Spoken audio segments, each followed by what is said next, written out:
Welcome, Anons. In this series, I'm going to be telling you the story of VM Vintage Story, what once was the longest running continuous server in Vintage Story. First, a brief history on the 4chan board, VM.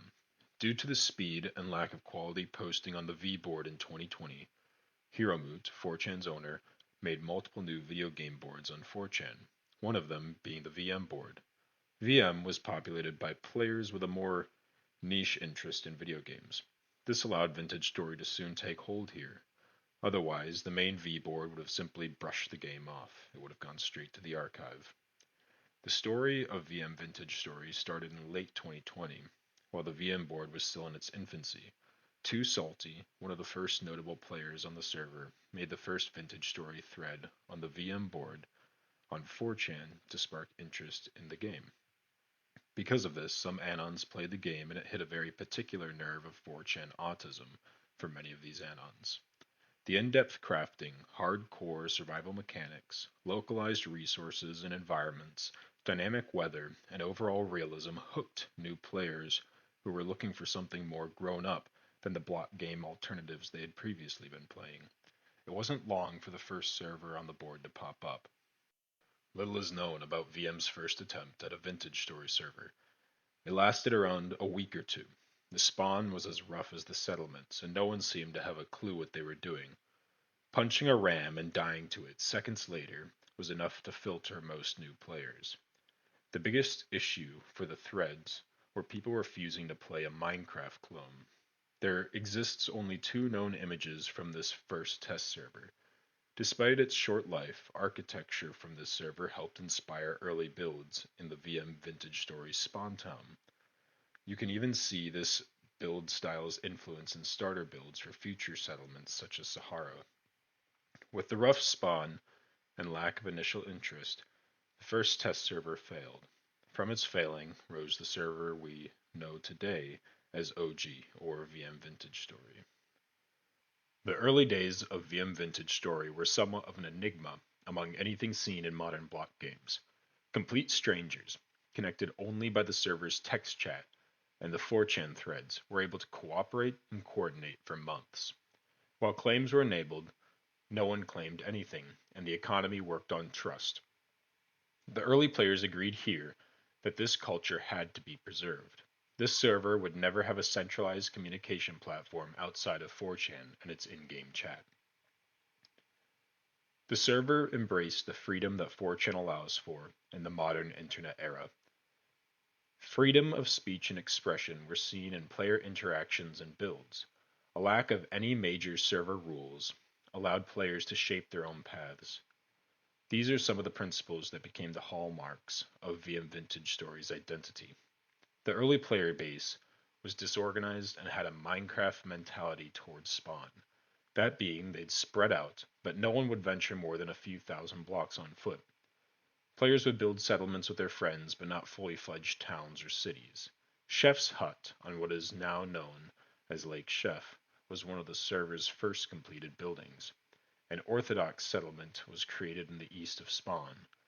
While it would later be abandoned by its founders due to poor temporal stability and immigration of new players, the Eastern Orthodox build style would be reflected in many Spawn builds to come. The town was later named Rome after its Colosseum. With no one being experienced in playing the game, the server stagnated in the Stone Age for weeks. For the Copper and Bronze Ages, it lasted for months. Almost all players in the server at this time were new and playing Vintage Story as if it were Minecraft. The few experienced players helped teach others how to play, giving them tips for things such as how to kite animals with a spear, or the best ways to find enough copper to get started, things not mentioned in the guidebook. An interesting part of some of the earliest architecture was that most players knew how to chisel, but few knew about multi-block chiseling. Multi-block chiseling worked differently back in 2021, as players would have to physically combine both blocks in their inventory, meaning complex builds were far more time-consuming to build. This could be seen in builds where small text string would take up a block of space, making for simple but inefficient builds. Building an early VM Vintage Story also reflected the version people played them in. A notable feature outside limited block choices is the lack of a designated pottery area due to pottery being able to be fired in a fire pit. Blue clay, now a rarity, was abundant in early versions and easy to locate on the map, making most pre-Sahara buildings featured on their roofs. Red clay was scarce and valuable, making it almost never used for roofing. Additionally, most roofs were hand chiseled at this time due to the lack of roof preset blocks. The early VM economy was mostly a barter economy. The currency was stones, reeds, and copper nuggets, working on a trust system. Carrot Scholar was the first player to create a shop with standardized prices in his Croc O Shit shop, where crocs were sold for stones. You'd take a croc off the shelf and leave stones in a chest. Carrot Scholar used these stones to build roads, connecting the player's settlements scattered across Spawn. This effort kickstarted the Spawn Town Market District and would soon evolve into the most well-known guild in VM vintage story, the Hermes Initiative. An interesting side note is that these early roads were only one block wide. With every new milestone in VM Vintage Story, it seems that roads become another block wider. The Market District would go on to sponsor a spawn platform in Lake Chef. The platform would provide new players with basic tools, armor, and food to help prevent the hardcore survival elements from filtering new players out of playing. Rome, Windy, Rockham, Faze, Lake Chef, and Spawn Town were some of the earliest settlements to be connected by these new roads. Rome became a powerhouse in food production. New players would settle in Rome, and its leadership changed frequently. Rome was where many players learned how to play Vintage Story. Windy was a settlement made by some of Rome's founders, who wanted to escape from the new immigrants. These two towns built the market district in Spawn.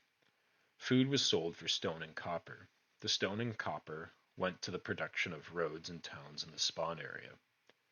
Rockham was a major producer in metalworks, also contributing to the early market district with tools for new players using its grand health tower.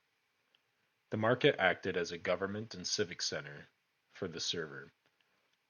The manager of the market would create policies for the market. These policies were the first form of law in the server.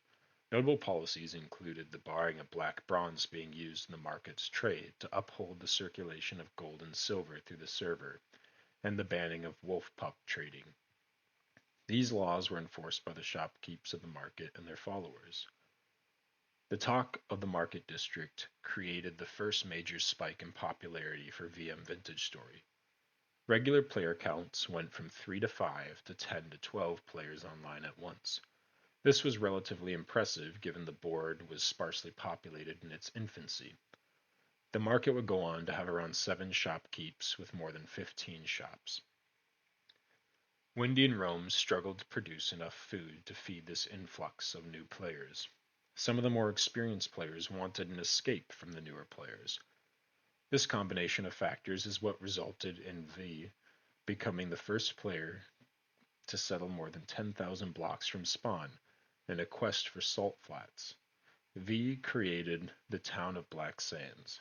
While not finding salt, he supplied Spawn with sand that would be used by the wealthy in Spawn Town to create stone brick buildings. The Black Sands was also the first walled settlement in VM Vintage Story. Initially, this helped protect V from drifters. Later, it would protect the town from a notorious bandit whose name was erected by Black Sands. Black Sands sparked a new age of exploration for VM Vintage Story. Players began learning how to use translocators. Carrot Scholar founded the Hermes Initiative out of his shop, rallying multiple players to his cause in a quest to create a translocator network from Spawn to the Equator. Too Salty announced his quest for the North Pole, seeking to be the first player on the server to walk over 100,000 blocks north. While these feats were ambitious for the time, they paled in comparison to the likes of the TL networks and death marches to come. Players across Spawn donated to the causes of these adventures, driving foot traffic to the market district sky high. Soon the market district had a tunnel bored to Lake Chef and a road laid between them. An arena for fights was built, an inn where new players could have shelter, storage, and a place to safely learn the game was made. The iconic Rusty Board Tavern and its chessboard were also made in this time of prosperity. Players were using the arena to test PvP metas. The Rusty Board Tavern was the birthplace of server events, being the host of the first Christmas event for the server. With no alcohol in the game at this time, honey and milk was served instead. During this event, the chessboard was first used to host a match between two players. Chess was one of the server's first games outside of PvP and would become a staple of future server events. In the Rusty Boar's cellar, the cult of Chef was founded. Now known as the Order of Chef, it was a major religion in the server and inspiration for architecture across servers through the years of time. Around this time, a public message board was made in the market district. These are now a feature of almost every city. A prominent player, Chef, left a farewell message to the server. His builds on the Spawn Lake, otherwise known as Lake Chef, helped to inspire many of the server's best builders. As a joke, various players decided to create a cult around him, making bases underneath the bases of others and creating various monuments. These monuments were often black and white with tendrils and a central eye. You can find these monuments in almost every major VM city today. Additional messages were written by an opposing faction to the cult of Chef named the Super Adventure Club. Their name was made in reference to an evil faction in the South Park episode Return of Chef. Similar to the cult of Chef itself, very little is known about their origins and operations. It's thought that they were destroyed by members of the cult. Booba was one of the last settlements to be made in the early days of Spawn Town.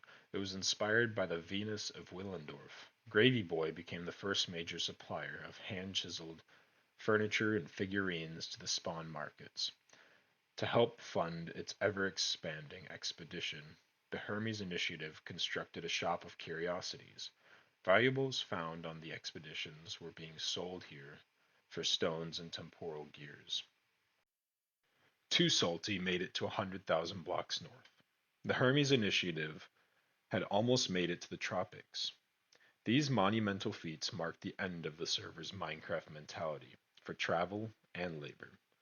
The server had entered the Iron Age, with Carrot Scholar and the Hermes Initiative creating the first iron factory.